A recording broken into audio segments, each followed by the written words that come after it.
Hello students, कैसे हैं आप सब लोग। आई होप आप सब लोग अच्छे होंगे। मैं भी हूं एकदम first class. So this is ABJ sir. आज मैं आपके सामने क्लास 12th के फर्स्ट बुक की इंपॉर्टेंट क्वेश्चंस लेके आया हूं। आई गारंटीड कि अगर आपने ये सवाल लगा लिए तो आप यकीन तौर पर मार्क पास हो जाएंगे।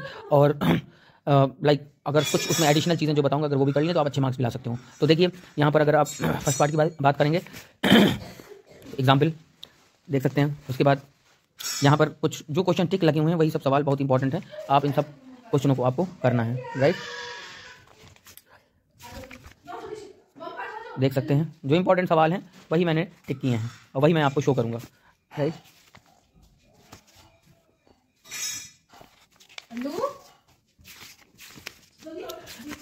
इनवर्स ट्रिग्नोमेट्री में आप जो है ग्राफ जरूर देख लीजिएगा, उनकी डोमेन और रेंज पता होनी चाहिए और उसके साथ साथ बेसिक सवाल यहाँ से आना है, ठीक है।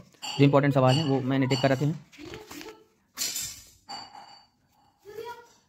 और ये इंपॉर्टेंट है जो मैं अभी बात कर रहा था, इसकी रेंज और डोमेन, राइट।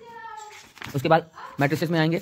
मैट्रिसेस में आपको मैट्रिसेस का अलजेब्रा क्लियर होना चाहिए और मैट्रिसेस का अलजेब्रा में फिर उसके बाद मैट्रिसेस के कंस्ट्रक्ट मैट्रिक्स वाले सवाल आपसे पूछ लिए जाते हैं। और मैं आपसे एक चीज़ बता दूं कि मल्टीप्लिकेशन ऑफ मैट्रिक्स जरूर आता है और मैट्रिसेस में जो छोटी छोटी डेफिनेशंस होती हैं, डायगोनल मैट्रिक्स, स्केलर मैट्रिक्स, उस बेसिस पे सवाल भी आ जाते हैं, ठीक है।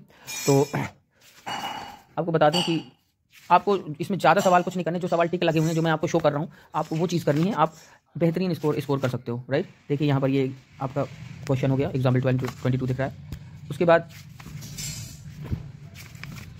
यहाँ से आपको एक वर्ड प्रॉब्लम देखने को भी मिल सकती है मैट्रिसेस से।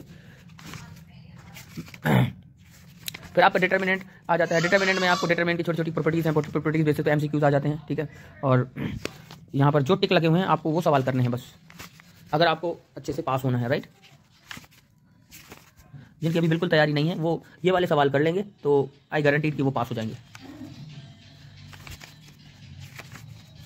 ये वर्ड प्रॉब्लम, इसमें से आपको ये क्वेश्चंस देख लेने हैं,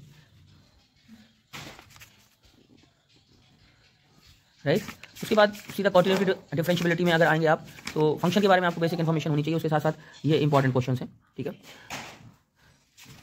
उसके बाद ये सवाल, यहाँ से एक सवाल आपको ज़रूर मिलता है तो इसको देख लें। और डिफरेंशिएशन में सीधा आप ये इनवर्स ट्रिग्नोमेट्री वाले जो डिफरेंशिएशन है, उसके बाद जो बेसिक डिफरेंशिएशन आने चाहिए आपको।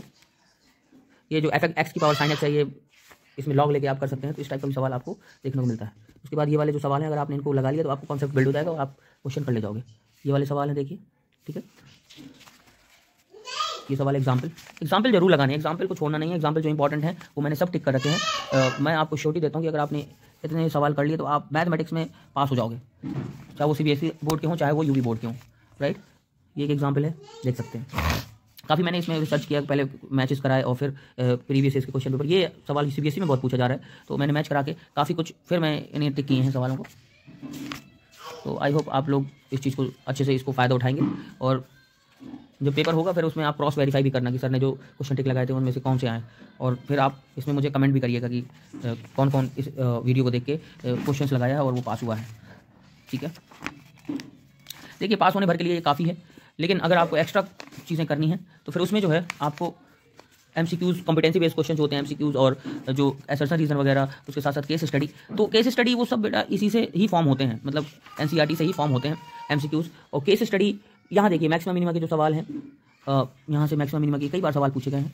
तो क्या है कि केस स्टडी के सवाल जो मैं बात कर रहा था वो आपको थोड़ा सा अपनी तरफ से ध्यान देना होगा।